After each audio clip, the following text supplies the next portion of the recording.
got to ask everyone a simple question.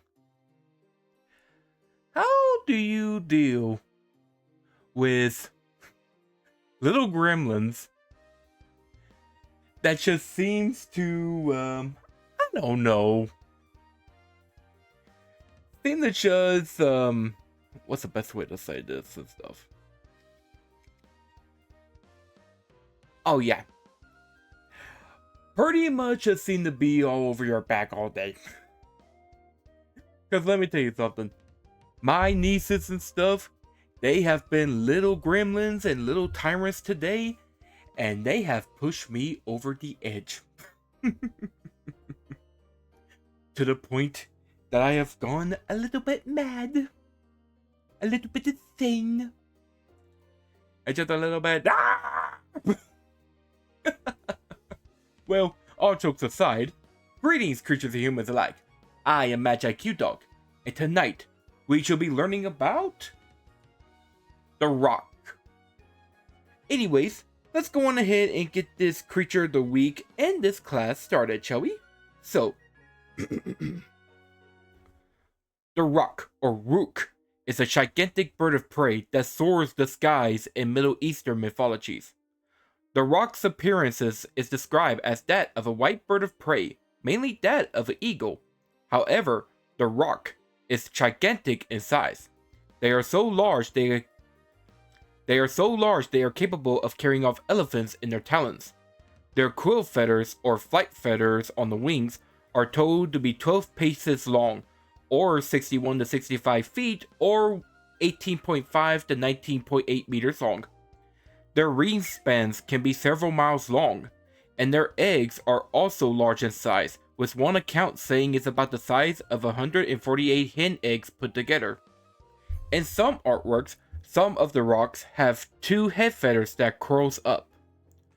Rook seems to behave as that of any other bird of prey, except of course their large size, and seem to be quite intelligent birds. In mythology, they are said to live off the mountain of Qaf, or Qaf, a mythical island far in the Indian Seas, or living on islands off the coast of Africa. They are known for using their size to carry off large animals like elephants, rhinos, and even whales into the sky before dropping them to kill their prey. They are also known for attacking sailors by dropping huge rocks and boulders onto their ships to sink them. Rocks are also fierce protectors of their nests. They stay on remote islands and use forests to make their nests and protect their giant eggs, due to people going after their eggs, as they become aggressive to any trespassers. It's also stated that they don't land on the earth, as they would fly about and only landing on Mount Qaf, or on the islands they make their homes on. Okay. Rocks are a symbol of power and strength in Persian and Arabic myths. And like that symbol, they have a number of powers that they call upon. The main power is their incredible size. Like giants, they have incredible physique that grant them incredible strength. But despite their size, they have amazing agility and fast reflexes capable of flying great distances in short time. A rock's greatest weapons are their sharp beaks and claws capable of tearing elephants apart.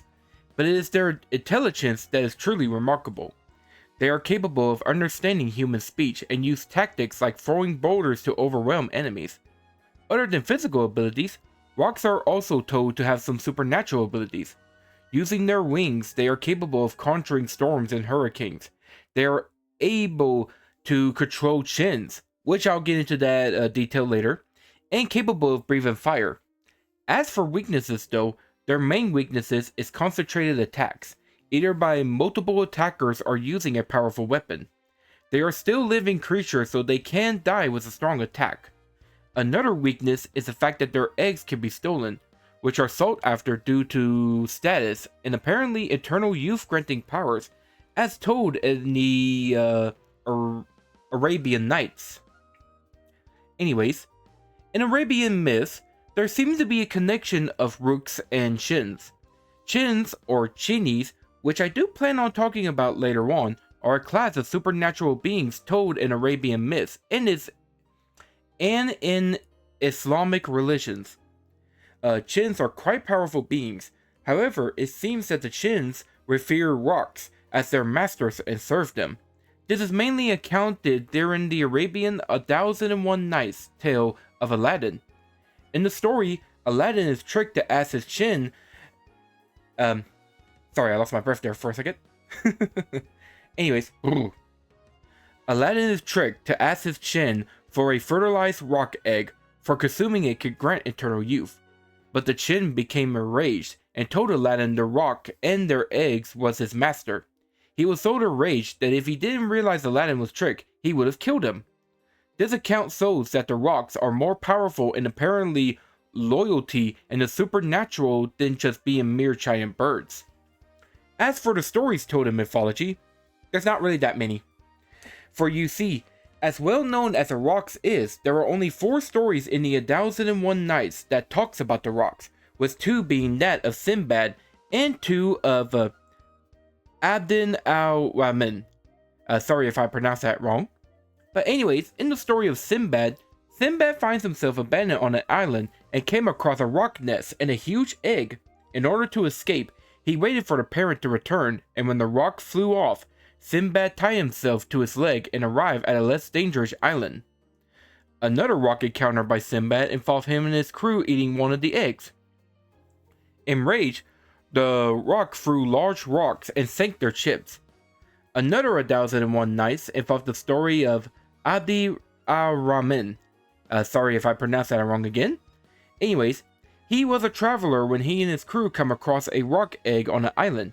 They cracked the egg open and ate the bird, but the mother returned and they flee by their ship. They managed to escape the enraged rock, and the men find that they have eternal youth as the older man became younger. But beside the Arabic 1001 Nights, the rock is also told in the Ethiopians' holy book, the Kebra Nagast. In this book, it's told that a rock delivered a piece of wood to King Solomon in order to cure the transformed foot of the Queen of Sheba. The wood was later used to finish building his temple and was later on used to make Jesus' cross. The mythical stories of rock are told far and wide, and as such, there are also historical accounts of the rock by various historical people. The best example is none other than Marco Polo. And no, I'm not talking about Marco from One Piece either. Wait a minute. The fact that he's a phoenix and stuff. Ah, I see what you did, Oda. I see what you did. But, sorry, One Piece Rob right there. But anyways, continuing on with the lesson. Marco is a famous, hang on a minute. Let me see if I can pronounce this right. Venetian, basically he was a famous explorer and merchant who traveled to Asia and wrote about his accounts. In one of these, he and his crew came across a rock that was flying in the skies above them while heading to China. His crew were terrified, but he himself was amazed by the giant bird. He later learned more about the rock throughout his travels and brought back the creature's tales and legends to the West. He even spoke in an account where Genghis Khan, or Genghis Khan, who was the founder of the Mongol Empire and first Khan, was presented a gift of a rock's feather. Although some scholars believe that the feather was to be like a leaf from the Raffian palm trees, you know, a type of palm tree. Anyways, y'all know my pronunciation issues and stuff, so y'all will figure it out. But Marco wasn't the only explorer that spotted this giant bird. The Moroccan explorer, it was Ibn Battuta, or IBN Battuta. Anyways, this guy thought to spotted a mountain only to realize there was a rock rising to the sky. In Chao Chu Fei, a writer, told in his book Ling Wei Dao Da of birds that were so large that their feathers can be used as water reservoirs. The point I'm making is that Marco Polo and other explorers is what helped brought out the fame and legend of the rock to the world. And it is this fame of the rock that Marco and the others have told is what helped made this legendary bird survive into modern times. It's now told in the form of movies, shows, books, games, and other forms of media. In movies, it appears as a two-headed giant bird in the seventh voyage of Sinbad, and a transformed Iago in the live-action Aladdin. In animated films, there's Sinbad, Legend of the Seven Seas, as Eris sent her pet rock to deal with Sinbad. For cartoons, you have the baby rock that was rescued by Aladdin in the Disney's Aladdin series. And you have Popeye, who fought and defeated a rock in the cartoon Popeye the Sailor and Sinbad the Sailor. And Spike and his pony friends had to survive against an attacking rock in My Little Pony Friendship is Magic. Yeah, I know. But anyways, within books and literature, you have rocks appear in Alice, Girl from the Future, where it turned out to be an albatross. In the Book of Imaginary Beings, it told of rocks might have been inspired by condors, and tells of typical descriptions of it, including the stories of Sinbad and Marco's encounter. And in Magic Goes Away, with them, they are told as nearly extinct eagle-like birds. Even the Wonder Woman comics have rocks in issues 107 and 1942.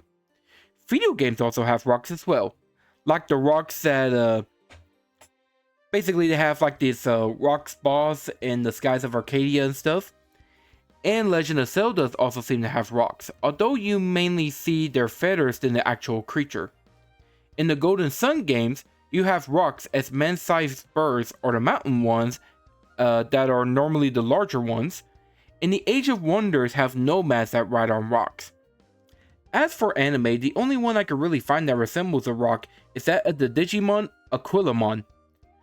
But you also got some webcomics like Legend of the Blue Diamond and yet another fantasy gamer comic that does have rocks.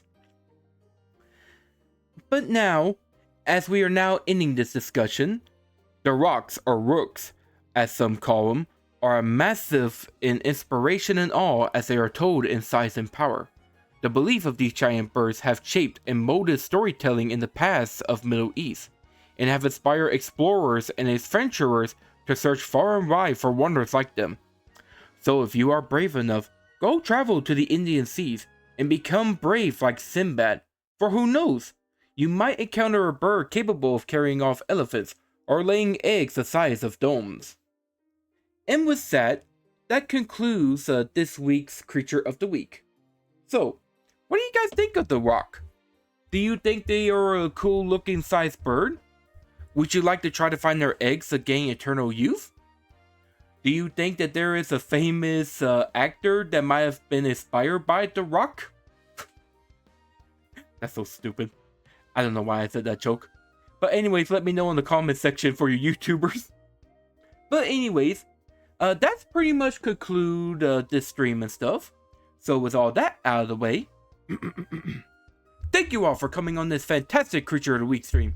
I hope y'all had as much fun as I did, as we got to learn about the rock, or rooks, and their gigantic sizes. And if you wish to see more of these, just follow me on my Twitch account and stuff. Also check me out on Twitter as I do announcements and pools. And leave a like and follow me on YouTube as well, if you don't care to, of course. And with that, I bid this show adieu, and this class adjourn. So see you guys. So long. Bye. Okay, bye.